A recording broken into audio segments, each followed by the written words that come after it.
The story at number one this morning is Donald Trump ordering a public list of sanctuary cities and states. Happening yesterday, an executive order signed when directing U.S. Attorney General and Secretary of Homeland Security, those two folks, to work on a list, make up a little cheat sheet list, and publish this list of states and local jurisdictions, commonly referred to as sanctuary cities, that limit cooperation with federal immigration enforcement. The order mandates that these jurisdictions be notified of their non-compliance and given an opportunity to amend their policies.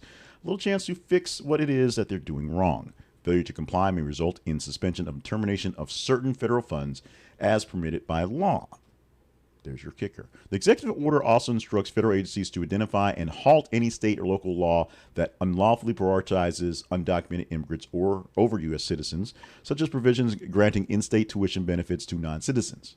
I'm not sure where that is, but I guess it exists. Additionally, it calls for the development of mechanisms to ensure the individuals in sanctuary jurisdictions do not receive federal public benefits unlawfully.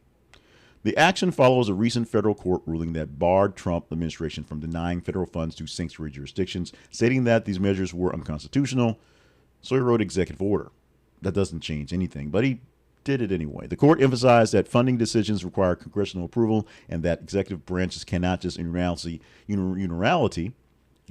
that word that I just missed 3 times, impose conditions on federal grants. Trump administration renewed focus on sanctuary cities as part of his broader immigration enforcement strategy. In the first 100 days of his second term, the administration has reportedly deported over 139,000 people and initiated operations targeting undocumented immigrants, including those near schools and courthouses. The measures have sparked legal challenges and public debate over the state's rights and the federal government's role in immigration enforcement.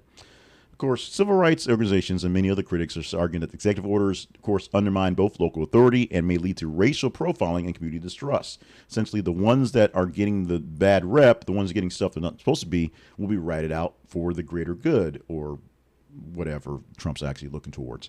Supporters contend that it reinforces the rule of law and national sovereignty. As the administration moves forward with implementing these orders, further legal challenges and political debates will continue, because that is the life of one DJT.